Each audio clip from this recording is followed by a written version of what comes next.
Bienvenue, devant moi se trouve un Samsung Galaxy S20 6 Ultra et aujourd'hui je vais vous montrer quelques astuces et réglages que vous pouvez faire sur cet appareil.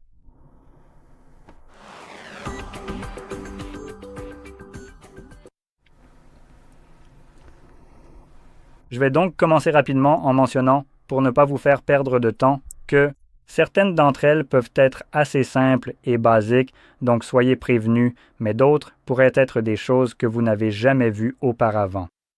C'est en fait ce que j'utilise habituellement sur Samsung.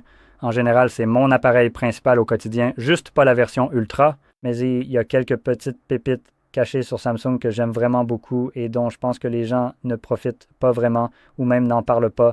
Alors allons droit au but en commençant par la plus intéressante. Ouvrons donc les paramètres et ici, nous avons Galaxy AI. Non, je plaisante, on ne va pas parler de cette connerie d'IA, on parle de celle juste en dessous. Mode et routine. Là, ce n'est pas de l'IA, ce qui, pour moi, est déjà un point positif. Donc, dans la section routine, vous pouvez sélectionner certains types de routines qui, en gros, vont, sous certaines conditions spécifiques, déclencher des actions particulières. En soi, juste avec ce téléphone, ce n'est pas non plus super génial ou très poussé. Mais si vous utilisez quelque chose comme, par exemple, comment ça s'appelle déjà, le truc de maison connectée de Samsung? Ce truc, comment il l'appelle? Vérifions rapidement. SmartThings, voilà, c'était ça. Donc, si vous utilisez SmartThings, ce que vous pouvez faire, vous pouvez ajouter plein de choses différentes à SmartThings.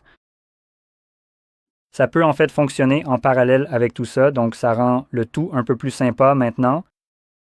Personnellement, je n'ai configuré que quelques modes sur mon appareil pour ça. Donc, l'un de ceux que je trouve très utile, simplement parce que ça m'est arrivé plusieurs fois, c'est quand j'allume ma barre de son depuis mon téléphone, donc je lui donne une commande pour l'allumer. Et parfois, d'après mon expérience, j'ai la barre de son Samsung Q990D et ce qui m'est arrivé parfois, c'est ceci. Ce truc se mettrait en marche à volume 100 maintenant si vous avez réellement cette barre de son. Je suis presque sûr que vous dépassez rarement 10. Et on ne parle même pas d'une cinquantaine. Cette petite garce atteint les 100 ans, au fait. Donc, oui, ça m'est arrivé 2 ou 3 fois que ça monte à 100%, sans aucune putain de raison. Tu l'allumes, tu l'éteins, et c'est tout. Volume maximal. Ce que j'ai configuré ici, c'est que lorsque je déclencherai la commande d'allumage, cela l'allumerait. Mais cela forcerait aussi automatiquement le volume à être réglé sur 5. Cela permettra évidemment d'éliminer ce problème récurrent où la barre de son se met occasionnellement à 100% sans raison et de préserver mon audition. Maintenant, je vais vous montrer rapidement un petit truc que je peux mettre en place juste ici. Donc, on peut aller sur le bouton « Ajouter » et vous voyez, on a des choses du genre « Si », alors. Maintenant, on n'est pas limité à une seule option. Quand vous ajoutez un « Si », par exemple, « Si, voyons, on conduit », il suffit d'en créer un, puis de définir une condition, par exemple l'heure, donc une heure précise ou une plage horaire. Vous savez quoi? Prenons une plage horaire. Cela vous donne un peu de flexibilité, donc l'heure, pas toute la journée. Il faut répéter cela quotidiennement. Et on va choisir, je vais simplement prendre un exemple, comme si vous alliez au travail. Donc, mettons par exemple 8 heures. Et on met de 8 heures du matin jusqu'à 8, je vais dire jusqu'à 9h20. Ça ira donc le matin, voilà. Donc, pendant cette période où je vais conduire tous les jours, disons qu'on peut faire des choses intelligentes. En fait, je n'ai rien ajouté ici, donc ça ne s'appliquerait pas, mais vous pourriez aller dans SmartThings et ensuite faire des choses comme, par exemple, déclencher l'extinction de certains appareils et même rendre ça encore mieux. Revenons ici et allons dans l'emplacement. Donc, il devrait y avoir quelque part l'option emplacement. Si je ne peux pas, un autre vrai endroit, sélectionnons domicile. Je suis... Quand je pars, voilà. Donc maintenant, j'ai tout un tas d'options ici. Si je pars en voiture à un moment précis depuis cet endroit, alors on peut gérer les appareils domotiques. Et puis, par exemple, il pourrait se passer des choses comme tout éteindre, la télé, les enceintes, les lumières, les portes se verrouillent et d'autres choses de ce genre. Cela vous offre une grande polyvalence. Vous pouvez également inverser cela en ajoutant un autre type de mode qui activerait tout lorsque vous arrivez à un endroit précis à un moment précis. Maintenant, je vais passer aux objets connectés puisqu'il n'y a littéralement rien d'ajouté là-dedans, donc je ne peux rien ajouter. Alors, tu sais quoi, je vais juste faire quelque chose de très, très anodin. Disons simplement les modes. Mode ne pas déranger. Activer un mode. D'accord, je n'ai aucun mode ici, donc il devrait y avoir le mode ne pas déranger. Niveau de soin de l'appareil. Non, non, non, cherchons-le.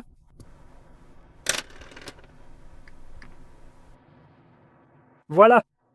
Mode ne pas déranger activé. Voilà. Enregistrer.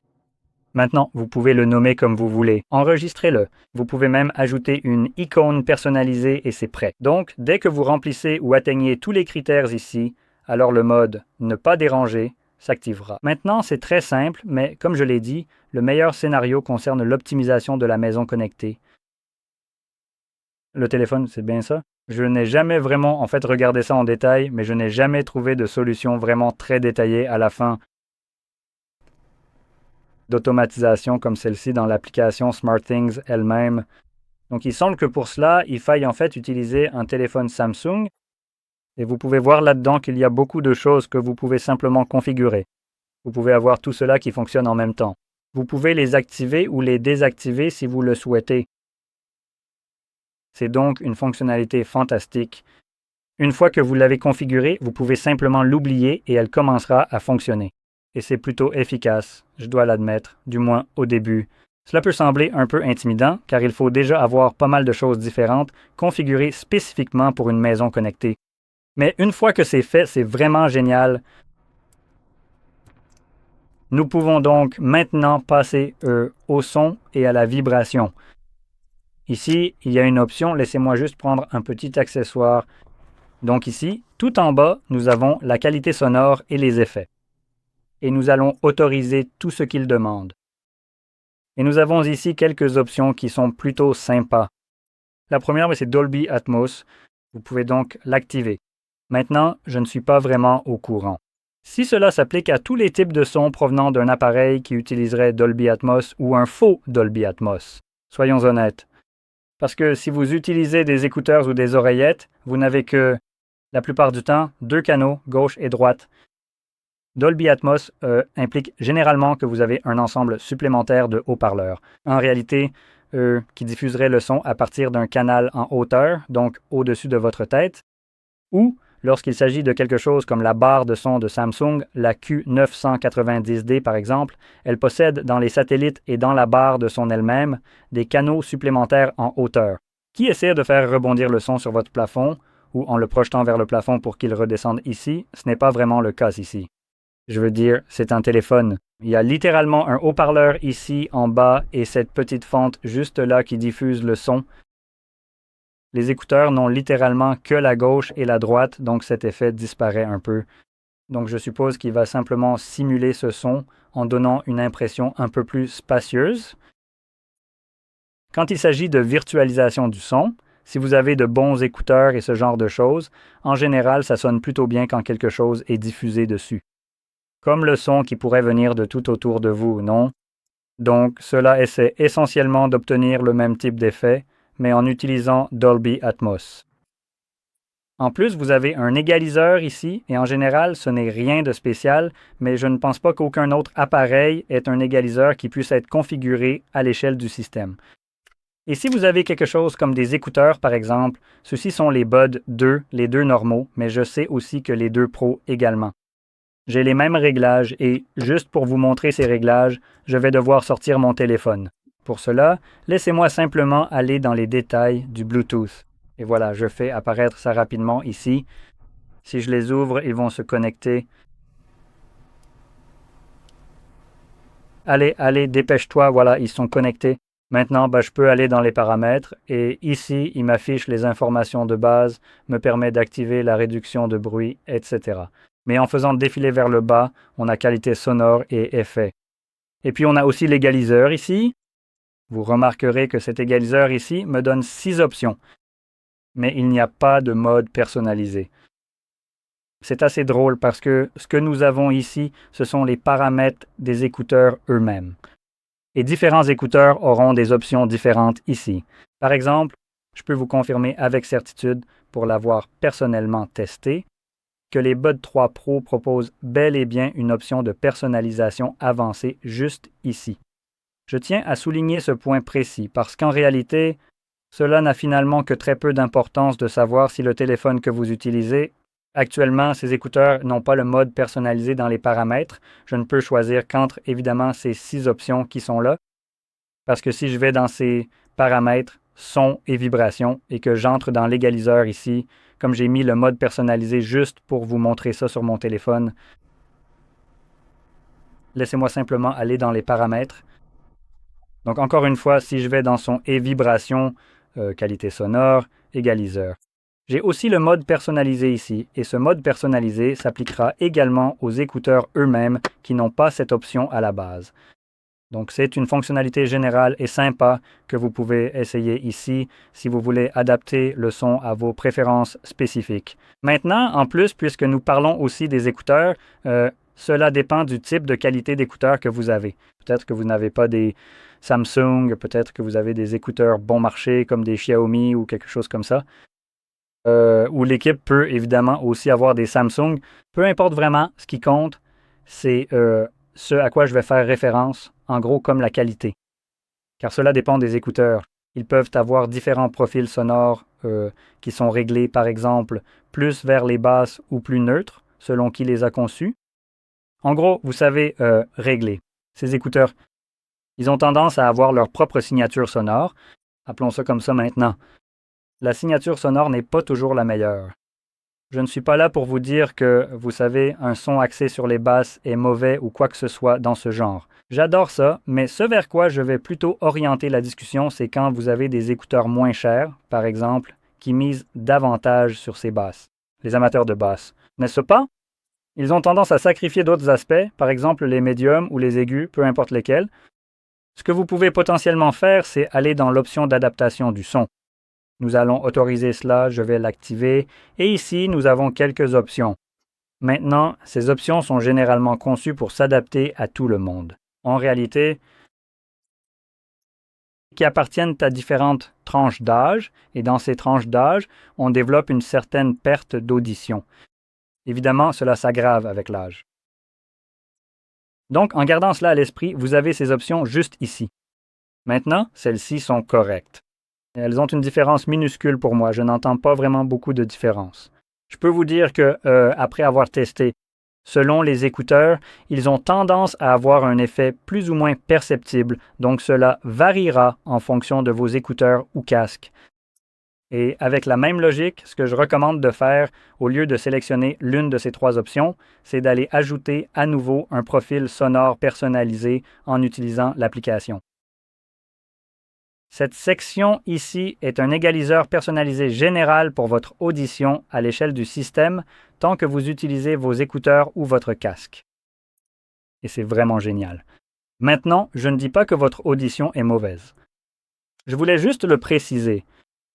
Ce que cela va aussi faire, c'est en quelque sorte ce que cela aurait peut-être dû être, ou du moins la façon dont cela aurait pu être présenté à l'origine, c'est-à-dire que cela pourrait potentiellement compenser les défauts d'un certain type de réglage sonore de n'importe quels écouteurs que vous utilisez. Donc, si vous avez par exemple des écouteurs très axés sur les basses et qu'ils sacrifient, par exemple, les aigus, vous passez par la configuration ici, il commencera à jouer des sons faibles, soit dans l'écouteur gauche, soit dans l'écouteur droit, et tout ce que vous avez à faire, c'est d'indiquer si vous entendez ce son. Évidemment, si par exemple une certaine fréquence dans les aigus est jouée et que vos écouteurs sont plutôt nuls, quand il s'agit de cette fréquence, eh bien vous ne pourriez pas l'entendre et donc vous indiqueriez que vous ne l'entendez pas. Ce que l'appareil ferait alors, c'est amplifier ce son en espérant compenser la faiblesse de cette paire. Donc, cela créerait en fait un égaliseur personnalisé qui essaie de compenser les défauts de vos écouteurs eux-mêmes, même pas votre perte auditive. Ce qui franchement est plutôt bien à mon avis, donc je vous recommande vivement d'essayer ça. Et en général, j'aime bien le son que cela produit. En général, je trouve que le son est plus ouvert, plus aéré, je ne sais pas trop comment le décrire. Donc, ça correspond aussi un peu à la façon dont j'aime que mon son soit. Quoi qu'il en soit, on peut continuer et passer à... Voyons rapidement où c'est. Où est-ce que ce n'est pas? On peut passer tout de suite à l'affichage. Donc ici, on a un mode clair et un mode sombre tout en haut. On dirait qu'on va passer aux paramètres de celui-ci. Donc on a des choses comme l'activation programmée. Il y a maintenant deux options. Un horaire programmé du coucher au lever du soleil ou un horaire personnalisé. Malheureusement, Samsung a encore un peu de retard en matière de logiciel, même si ces deux interfaces utilisateurs sont censées être absolument géniales. J'adorerais voir ce que fait Xiaomi, à savoir les options de jumelage pour que vous puissiez avoir ça. Cela n'affecte que certaines applications qui passent en mode sombre ou en mode clair et inversement, n'est-ce pas? Mais ici, vous pouvez simplement choisir de faire passer tout le système du mode clair au mode sombre avec l'une de ces options. J'aime bien cette option. Par exemple, quand j'ai tendance à vérifier mon téléphone la nuit, quand je me réveille juste pour voir l'heure ou autre chose, maintenant, c'est toujours agréable de ne pas se faire complètement éblouir par son appareil. Donc, l'avoir en mode sombre pourrait vraiment vous aider. Et évidemment, le fait que ça passe automatiquement à ce mode, c'est vraiment agréable. Bien sûr, vous pouvez aussi sélectionner le mode sombre en permanence si vous le souhaitez, sans avoir à basculer ou non. Mais en descendant un peu plus bas, on trouve l'affichage de confidentialité. Donc ici, vous pouvez régler les paramètres pour l'affichage de confidentialité maintenant. Je ne savais pas vraiment que ça fonctionnait de haut en bas, ce qui est un peu mieux que la version classique, comme la confidentialité. Le vert trempé, à ma connaissance, le vert trempé de confidentialité ne fonctionne que de gauche à droite. Donc, dans tous les cas, ici, on peut l'activer. Mais il y a aussi le bouton d'activation que j'ai personnellement ajouté juste ici. Je pense qu'il est ajouté quelque part ici par défaut, donc gardez cela en tête. Donc, c'est une chose. Et on a aussi des conditions pour l'activation, donc vous pouvez le faire application par application. Donc, disons que je le veux dans la calculatrice, tu sais quoi, tant pis, pourquoi pas. Voilà, ça va être activé.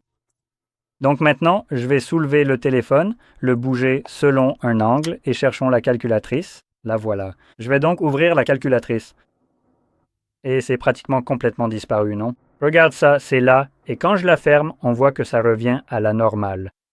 Voilà comment vous pouvez configurer l'affichage de la confidentialité selon chaque application. Et cela vous permettrait aussi, je crois, d'affecter automatiquement les notifications de ces applications. Ou en fait, non, voilà, donc les pop-up de notifications, vous pouvez aussi les gérer ici même. Donc, à chaque fois que vous recevez une notification ici, vous l'avez probablement vu dans la bande-annonce. Cela ne bloquerait que cette notification spécifique qui s'afficherait ici, tandis que tout le reste resterait normal. Donc, et vous savez, c'est une fonctionnalité sympa qu'on peut aussi avoir avec un verre trempé conçu pour la confidentialité. Vous voyez le verre trempé de confidentialité. Mais c'est juste agréable que ce soit intégré ici maintenant. Je veux juste souligner une chose, pas vraiment comme une astuce ou autre, juste à titre d'information. Vous devez soit sacrifier un peu du revêtement anti-reflet ou du revêtement anti-reflet. Désolé, c'est censé être indiqué sur l'écran avec cet écran de confidentialité.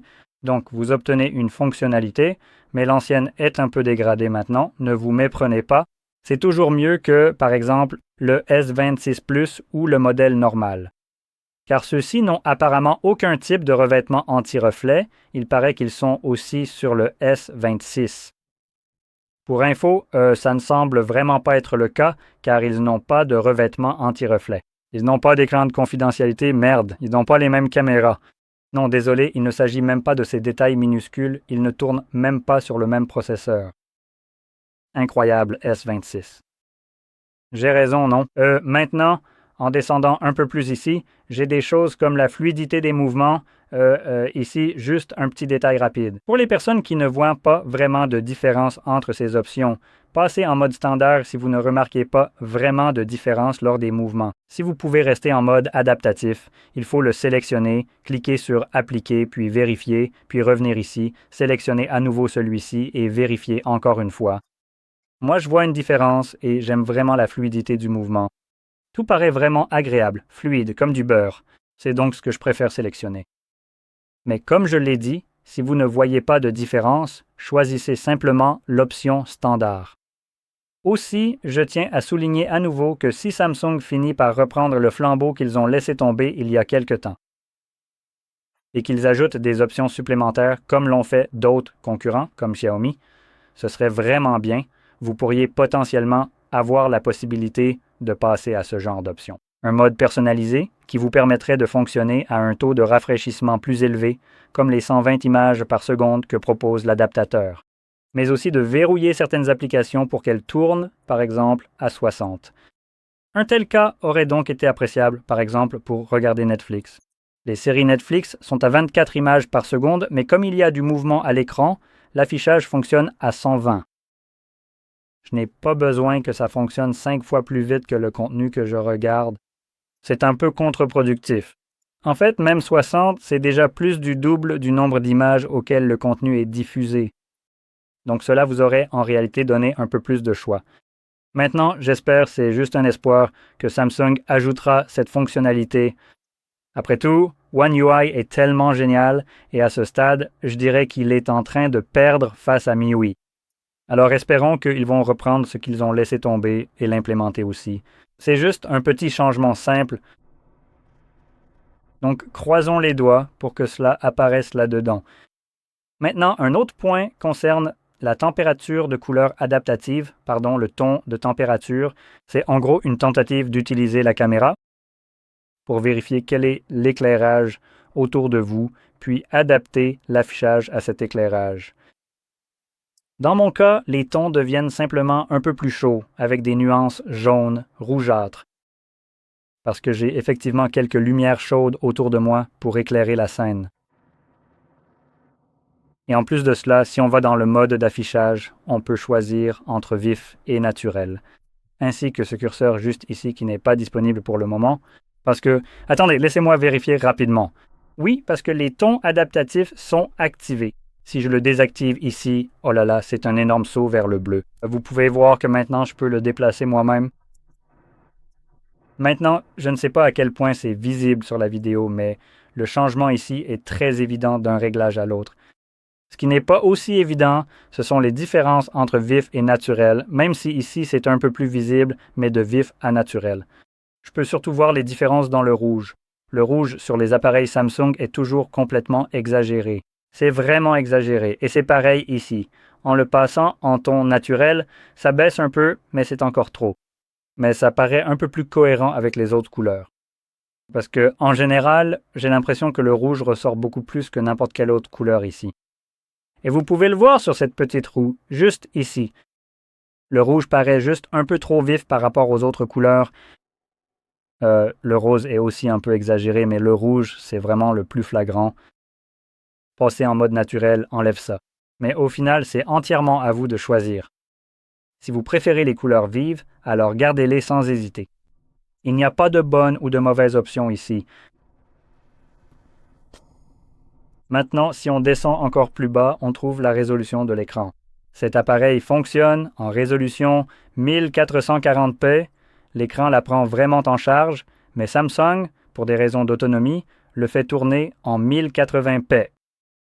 Donc j'ai l'impression que c'est un peu trompeur, et vous savez, mettre en avant l'autonomie et d'autres choses basées sur des options et des réglages. Ils mettent en avant l'autonomie et aussi des fonctionnalités d'un appareil qui ne sont pas activées justement pour préserver cette autonomie qu'ils vantent. C'est bien. Donc en général, on a 3 options ici, 720, 1080 et 1440p. Et c'est tout simplement la netteté de l'image. Personnellement, j'aime bien le laisser en 1080p. Bon, d'accord, j'ai peut-être payé pour l'écran complet. Je ne vais pas utiliser l'écran complet parce que je préfère avoir une meilleure autonomie et personnellement, c'est ce que je fais. Normalement, il faudrait porter des lunettes, même si je ne le fais pas vraiment. Donc je ne peux pas vraiment vous dire la différence entre ces options. Elles me semblent toutes pareilles et même avec des lunettes. Je ne vois même pas de différence entre le 1080p et le 1440p. J'ai même essayé de vérifier avec une caméra macro pour voir s'il y avait vraiment une différence, et honnêtement, je n'ai pas vraiment vu de différence. Donc honnêtement, je recommanderais probablement de rester en général sur le 1080p, mais si vous savez que vous voulez profiter pleinement de ce pourquoi vous avez payé, alors vous pouvez passer au 1440p. Sachez simplement que l'autonomie de votre appareil pourrait être un peu inférieure à ce qu'elle était avant. Maintenant, en continuant plus bas, on a quelques options sympas, comme le panneau latéral, donc c'est celui-ci juste ici, juste en dessous de l'icône du stylet. Alors ouvrons-le. Il est activé par défaut, donc vous n'avez pas besoin de l'activer et il suffit de le faire glisser. Laissez-moi peut-être vous montrer ça. Oups, voilà, donc le voici maintenant. Ici, vous pouvez voir quelques options nulles comme l'AI Select, les briefs et Interpret et d'autres conneries. Personne d'autre, Samsung a enseigné ça. C'était très bien avant sans ça, donc on peut s'en débarrasser. C'est probablement la première chose que je vais faire. Donc on peut cliquer juste ici sur les paramètres. Quand vous ouvrez le panneau, gardez à l'esprit que ce réglage disparaît en fait après un moment. Donc je vais attendre et vous pouvez voir qu'il a disparu et en fait il ne revient pas à moins de ressortir le panneau. Donc en fait, désolé. Pour supprimer ces éléments, on va en fait cliquer juste ici sur modifier, voilà. Voilà. Une fois que vous êtes dans modifier, vous pouvez ajouter de nouvelles applications, mais allons-y.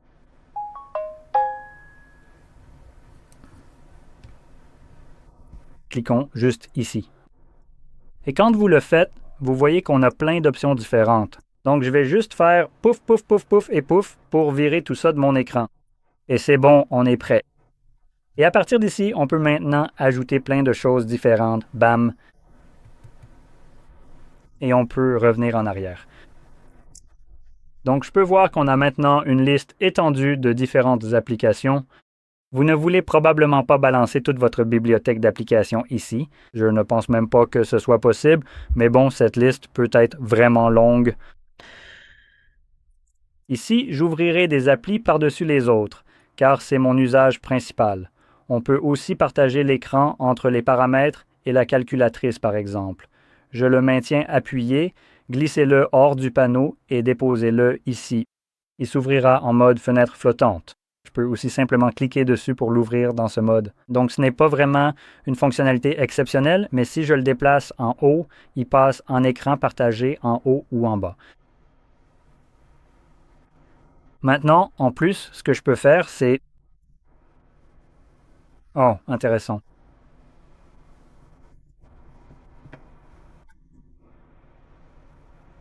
D'accord, c'est... Je viens de trouver une limitation. Laissez-moi vous montrer ça. Donc je vais à nouveau le sortir. Je vais le déplacer vers ce... Arrête! Tu sais, je vais le tenir comme ça. Désolé, tu vas voir un petit peu, pas vraiment sous un angle, mais c'est pour ce que je vais te montrer et ça va avoir du sens dans une seconde. Donc encore une fois, je vais le faire glisser vers l'extérieur.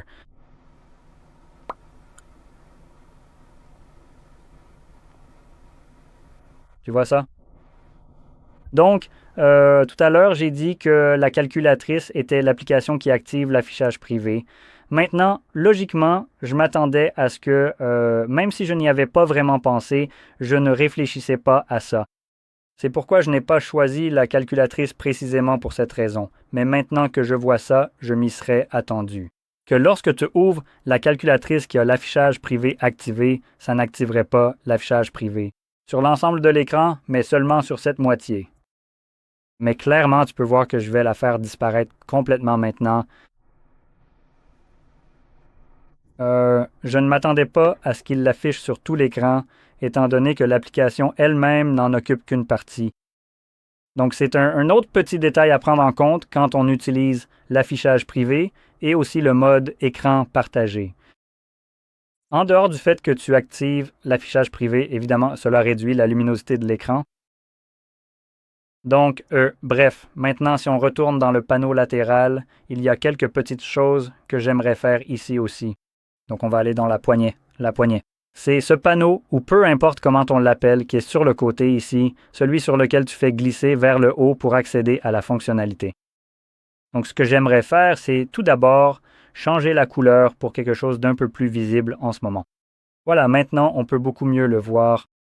Et ce que j'aime faire, c'est le déplacer à l'endroit où se trouvent les boutons de volume, puis changer sa taille pour qu'elle corresponde à celle des boutons de volume.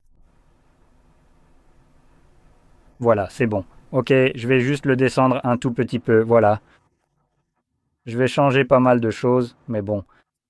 Donc, ensuite, ce que je vais faire, c'est augmenter la transparence au maximum.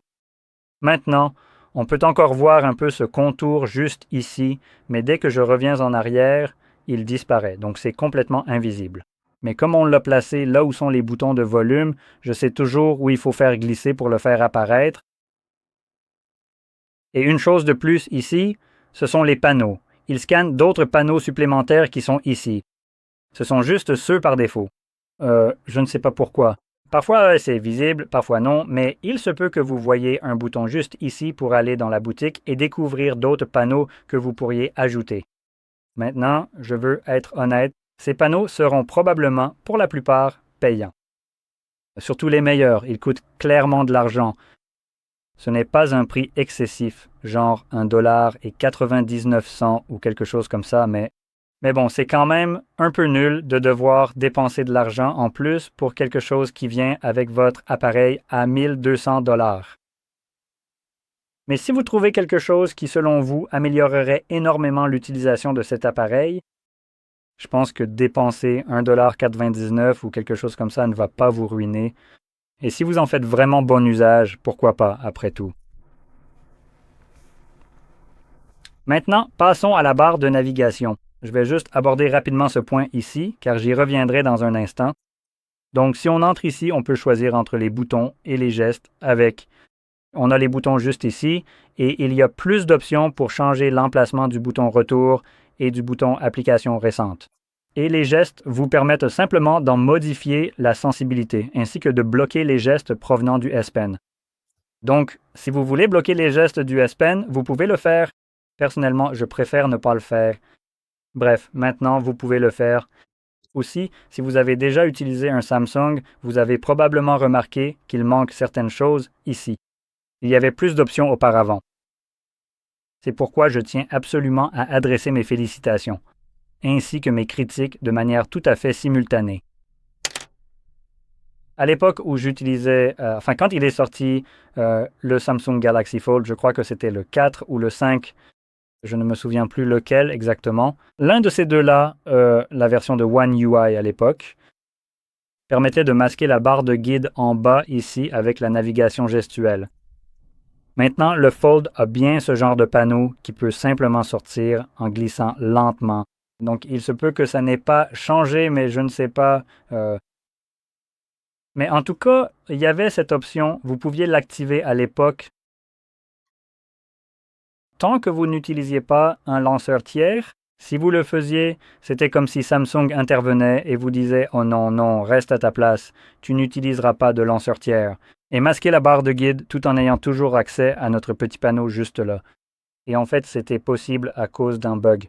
Avant ça, ils pouvaient le faire, mais Samsung a corrigé ça. Au lieu de corriger ce problème, ils l'ont juste supprimé. Ça m'avait vraiment énervé à l'époque. Mais en tout cas, aujourd'hui, One UI ici n'a au moins plus cette option par défaut. Là où je vais critiquer, c'est qu'il y avait une option ici avant, mais elle a disparu. Ce n'est pas vraiment ça le problème. Le problème, c'est que Samsung a décidé de la cacher et d'exiger que vous utilisiez un compte Samsung pour y accéder. Eh bien, merci Samsung. Et si tu allais te faire voir? Donc, ils l'ont supprimé parce que, en fait, c'est une fonctionnalité typique d'Android, si je ne me trompe pas. Donc, quasiment tous les téléphones l'ont. Ils ont donc décidé de la retirer délibérément pour vous forcer à passer par leur Galaxy Store, qui vous oblige à avoir un compte connecté. Ça ressemble vraiment à une pratique douteuse. Mais avec ça en tête, si on va dans ce store, j'espère que je suis connecté et c'est le cas. On peut chercher. Voilà. Bonne chance, donc c'est déjà fait. Merci. Je l'ai déjà cherché et en fait, il est déjà téléchargé ici. Donc oui, je n'ai pas besoin de le faire, mais vous voudrez le télécharger. Donc je vais juste cliquer sur l'ouvrir. Et ici, il y a deux choses que j'aime personnellement. Donc la première, c'est Navstar. Je vais le télécharger. Et la seconde, c'est Quickstar. Donc ces deux-là ajoutent des fonctionnalités supplémentaires à votre appareil. L'une d'elles est présente par défaut sur la plupart des autres appareils Android et ne nécessite pas une application tierce bidon, qui demande aussi un compte Samsung. Soyons honnêtes. Donc c'est bien d'avoir des options à ajouter, mais ce sont des options qui auraient dû être présentes dès le départ dans les paramètres. Sans aucune sorte de, vous voyez, carotte ajoutée par Samsung. Donc je vais commencer par Navstar.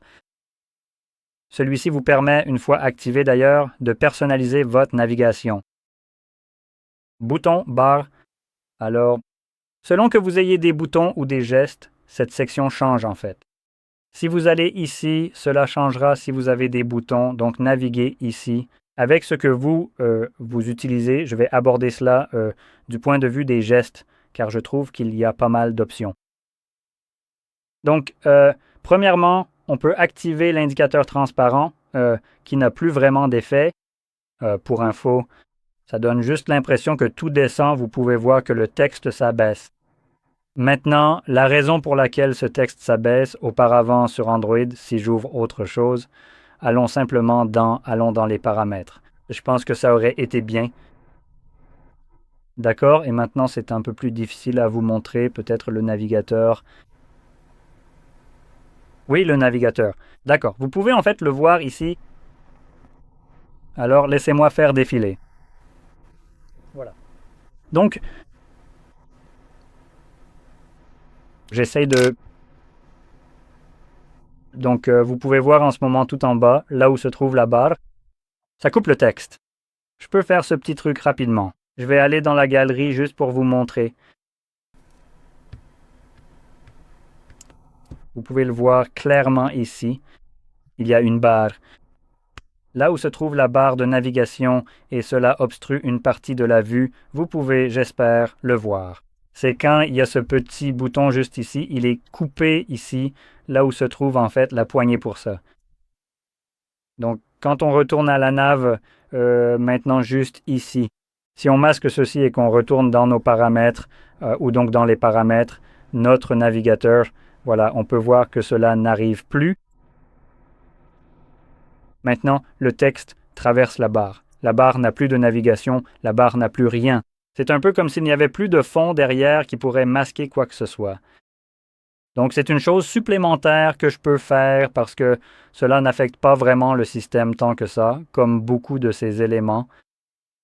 Les éléments dans les paramètres sont faits pour soit les flouter un peu, comme vous l'avez vu par exemple dans Général, ou étaient les paramètres généraux. Juste ici, vous pouvez voir que ça commence à apparaître et disparaître, donc cela n'a plus aucun effet. Donc il y a eu un peu de personnalisation apportée à l'interface One UI pour rendre cette option un peu moins utile, mais elle reste quand même utile à certains endroits et elle déplace tout vers le bas, quoi qu'il arrive. Donc ça c'est une chose. Une autre chose. Si on fait défiler vers le bas, on a ici la sensibilité du geste de retour qu'on avait déjà avant, mais maintenant on peut la modifier indépendamment à gauche et à droite. Et la dernière, celle que je trouve la plus intéressante, c'est la poignée de geste. Donc, si vous voulez utiliser la poignée elle-même, cela vous permet de la personnaliser. Voilà. J'avais l'habitude de l'utiliser pratiquement à la taille la plus petite et à la plus faible opacité. Voilà. Donc, elle est à peine visible. Et je faisais ça parce qu'avant, cela me posait un problème quand j'utilisais un lanceur tiers. Aller à l'accueil ne fonctionnait pas toujours, même si j'étais très précis en glissant vers le haut dessus. Je n'avais pas de problème lorsque cette poignée était activée. En revanche, lorsque vous la cachez parce que c'est possible, cela devient un problème, ou du moins ça l'était. Ce n'est plus le cas maintenant. En fait, maintenant, j'aime bien la cacher complètement, mais cela pose désormais un nouveau problème et nous allons voir si cela va effectivement se produire ici même. Cela se produit sur mon S25 qui fonctionne sous One UI 8.0. Celui-ci est en version 8.5, alors voyons si le problème persiste. Nous allons donc activer les paramètres de geste supplémentaires ici. D'accord?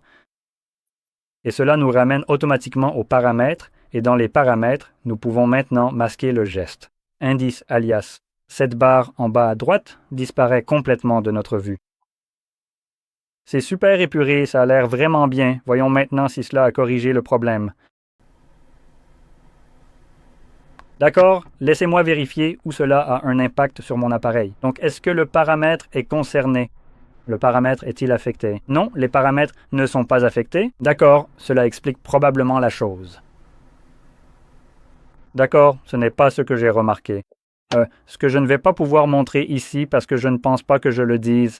Alors, dans quelque chose comme ça, voyons voir. En fait, vous devriez pouvoir vérifier. Non, en fait, cela semble fonctionner ici, pas de problème. Donc, ce que j'ai remarqué sur mon appareil, c'est qu'en balayant quelque part dans cette zone, retour. Maintenant, cela pourrait être dû au fait que le contenu est visible ici, vous savez, pour faire défiler latéralement. Il ne voulait pas activer le geste pour revenir en arrière. Donc, si vous voyez cela, sachez simplement que c'est pour une raison quelconque causée par la dissimulation de la barre de guide en bas. Je ne sais pas pourquoi. Lorsque vous la rendez visible, le geste de retour commence automatiquement à fonctionner partout et sur tout l'écran. Mais quand elle est cachée, il y a une partie où cela semble simplement être ignoré. Je ne comprends pas pourquoi ça fonctionne comme ça, mais au moins, c'est ainsi que ça marche sur la One UI 8.0. Donc si vous voyez cela se produire ici, où tout à coup votre geste de retour ne veut plus s'activer pour une raison quelconque, c'est généralement la raison. Maintenant, une chose supplémentaire pour laquelle je veux vraiment féliciter Samsung, c'est de considérer que leur base d'utilisateurs n'a pas un QI de température ambiante. Des idiots au QI faible qui savent que lorsque je cache la barre de guide, je me souviens en fait de l'endroit où elle se trouvait parce que je ne suis pas un imbécile. Et c'est important parce que, soyons honnêtes, la plupart des entreprises, toutes les entreprises à part Samsung jusqu'à présent, ont cette idée stupide que, hey, si tu ne vois pas la barre en bas, forcément tu es un idiot, non? Tu ne saurais pas où c'est. Le bas de l'écran sert à activer Circle to Search, mais Samsung, de son côté, te permet de la cacher tout en gardant la fonctionnalité de Circle to Search. Merci, j'adore vraiment ça. Ce n'est pas une remarque sarcastique, c'est vraiment sérieux. C'est vraiment très bien car, comme je l'ai dit, toutes les autres entreprises désactivent automatiquement cette option dès que tu caches la barre de navigation. Pourquoi? Je pensais que le but d'un geste était de faire un mouvement spécifique et étrange pour accomplir une fonction précise. Je ne devrais pas avoir besoin de voir ce truc pour activer Circle to Search. C'est complètement idiot. Donc ici, Samsung fait vraiment quelque chose de bien. Si vous n'avez jamais utilisé ça auparavant, en fait, je vais y revenir. Mais si vous n'avez jamais utilisé Circle to Search, je vais en parler dans un instant. Mais revenons d'abord ici. À Good Luck, je suppose, où que ce soit. Bonne chance. Et nous allons aller dans le démarrage rapide. Donc, l'autre option, maintenant, cela vous permet de modifier les icônes qui se trouvent dans votre barre d'état.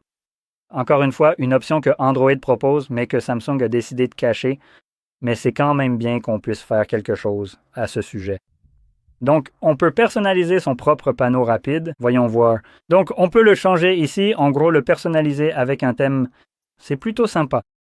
Si vous voulez simplement changer tout ça ici, nous avons aussi la possibilité de masquer des icônes. Et vous pouvez voir que c'est assez complet ici. Donc, on peut masquer des éléments comme notre réception ici. Type de réseau, volume, modes avion, Wi-Fi, NFC. Désolé, pas la batterie, NFC, voilà, Bluetooth. Donc, ça me donne pas mal d'options différentes que j'aime généralement masquer. Je me fiche complètement de voir ma réception ou mon Wi-Fi, car ce sont les deux choses que je... La réception. J'ai toujours le Wi-Fi. Je sais quand je l'ai, donc je n'ai pas besoin de le voir dans ma barre d'état. Ça n'a pas besoin d'encombrer la barre, donc ça l'enlève complètement. Le Bluetooth aussi, il est toujours activé sur mon téléphone, donc aucun intérêt à afficher l'icône, on peut donc la retirer.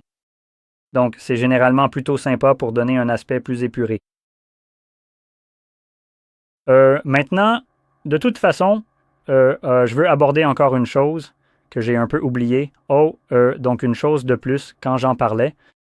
Donc, comme vous l'avez probablement remarqué, il y a maintenant une séparation entre le panneau de gauche et le panneau de droite, ce qui vous donne les notifications et les raccourcis. Maintenant, vous pouvez en fait annuler ce truc. Donc, on va aller dans l'édition juste ici, puis dans les paramètres du panneau, et on va sélectionner Ensemble. Et maintenant, vous avez cette option Ensemble, en quelque sorte. Donc vous pouvez simplement faire glisser vers le bas dessus et voilà. Personnellement, je préfère généralement ça à la séparation, c'est ma préférence personnelle si vous aimez.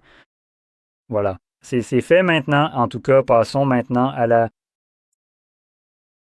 fonctionnalité Circle to Search. Maintenant, de façon contre-intuitive par rapport au nom, vous ne faites pas un cercle pour rechercher, vous maintenez la barre de guidage invisible. Maintenant, je dois l'activer et puis, quand elle est activée comme c'est le cas maintenant, vous n'avez plus besoin de faire un cercle pour rechercher. Je peux aussi faire un balayage ou appuyer, ce que je préfère faire. Donc, quand je veux sélectionner du texte, comme cela vous permet de sélectionner du texte à partir d'endroits où normalement vous ne pouvez pas. C'est en fait vraiment génial aussi, surtout quand il s'agit de certains sites web vraiment pourris. Vous êtes sûrement déjà tombé sur un site qui vous empêche tout simplement de sélectionner du texte dessus. Pourquoi? C'est tellement agaçant. Donc quand ce genre de site pourri existe, il suffit d'activer cette fonction et de balayer sur le texte. Copier et le tour est joué. Vous pouvez aussi sélectionner du texte à partir d'images, car le système fige ce qui est affiché pour le rendre analysable comme une image. Et en maintenant cette barre, des options comme Google apparaissent pour vous permettre d'effectuer une recherche vocale très rapidement. Vous pouvez détecter de la musique. Vous pouvez aussi le traduire. J'ai tapé sur l'écran. Je peux traduire. Donc, si j'affiche quelque chose comme ceci, juste ici, laisse-moi juste le mettre de côté. Voilà. Comme vous pouvez le voir, nous avons plusieurs langues visibles juste ici. Je vais ouvrir l'appareil photo. Maintenant, on peut soit prendre une photo de ceci, soit maintenir en bas pour le lancer quand vous le faites. Comme vous pouvez le voir, cela fige simplement l'image. Donc, quelle que soit la façon dont vous voulez procéder, c'est à vous de choisir. Je vais capturer l'image. Voilà. Et si nous allons maintenant dans la photo, je vais à nouveau activer Circle to Search, puis cliquer sur Traduire. Il détecte automatiquement la langue présente ici, puis la traduit dans la langue de mon choix, qui est actuellement l'anglais. Je peux donc zoomer et vous pouvez voir qu'il remplace le texte qui était là auparavant. C'est juste pour vous montrer. Le haut de cette boîte était juste ici. Et vous pouvez voir que ce n'était clairement pas de l'anglais. Maintenant, ça l'est. Donc, cela vous permet de le convertir, de le traduire automatiquement, de le superposer sur l'ancien texte et de supprimer l'ancien. Ce qui est vraiment génial. Ce que cela vous permet aussi de faire, le Circle to Search, c'est de rechercher des choses obscures que vous auriez probablement du mal à trouver. Donc, si je prends ma montre comme exemple, car je trouve que c'est un bon exemple, voici ma montre. Voilà. Ce n'est rien de spécial, juste une Timex automatique. Mais si vous essayez de la trouver vous-même juste en la regardant, vous pourriez simplement, peut-être, je ne sais pas, essayer de chercher des choses vagues comme montre Timex. Je ne sais pas, cadran noir ou d'autres choses aussi. Si vous vous y connaissez un peu mieux, vous pourriez probablement aussi savoir qu'il s'agit d'une montre Waterbury. Mais, par exemple, en la regardant comme ça, vous ne sauriez probablement pas que c'est une montre automatique à moins de la retourner. Donc, il vous manque un peu d'informations, n'est-ce pas? Maintenant, en la regardant comme ça, peut-être que vous avez juste trouvé une photo de cette montre quelque part et rien de plus. Et maintenant, prenez simplement votre appareil photo ou tenez-le simplement lorsque cette image est visible à l'écran.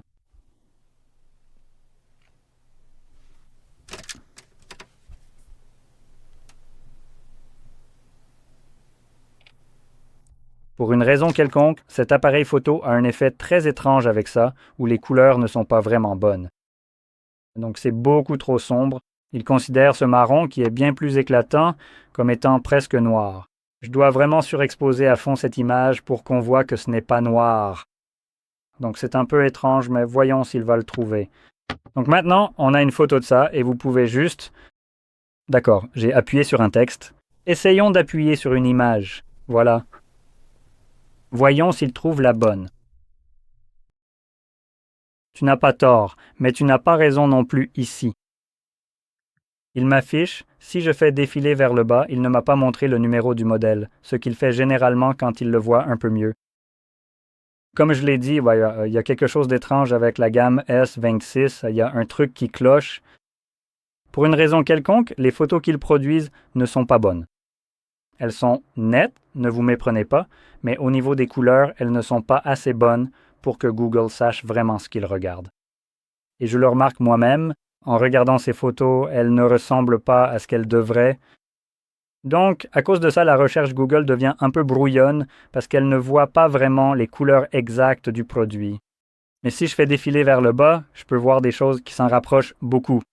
Et l'une d'elles est exactement ce que j'ai, c'est celle-ci, littéralement prise de cette cave. Si vous ouvrez ceci, en fait, ce n'est plus disponible aujourd'hui, mais comme c'est littéralement ici. Le voici avec le numéro de modèle juste ici. TW2V24800. Et maintenant, retournez-le dans l'autre sens. Voilà. Et allez, concentre-toi. Et vous pouvez le voir juste ici. TW2V24800. Donc, il s'en sort plutôt bien. Quelque chose que vous ne pourriez probablement pas deviner, même en regardant simplement une photo du cadran de la montre. Et ici, Google fait vraiment du très bon boulot. C'est assez rapide et, je dirais, fiable. Maintenant, ça marche encore mieux si vous avez généralement une photo de quelque chose sur votre téléphone. Ouvrez. Alors, disons simplement, vous savez quoi, je vais le faire via le navigateur, laissez-moi le prendre pour qu'il ne bouge pas. Donc ici, on va faire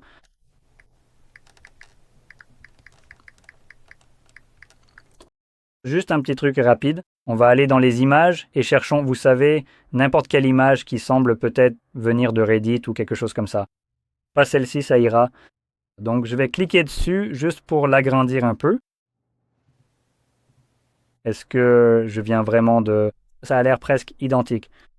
Je pense que c'est à peu près ça. La même chose, juste une variante différente avec le bracelet en métal. Donc, celui-ci aura un numéro différent. Oh, voilà, un numéro différent. Donc, c'est un 24 900 au lieu du 800. Vous savez quoi? Cherchons peut-être celui-ci. Voilà. Il n'y a pas de numéro de modèle indiqué ici, donc je vais maintenir le cercle. Pour rechercher, il suffit simplement de cliquer dessus.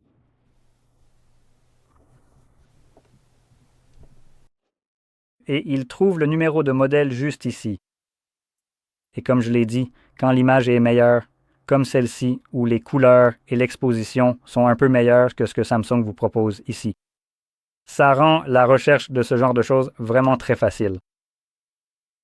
Voilà, c'est fait maintenant.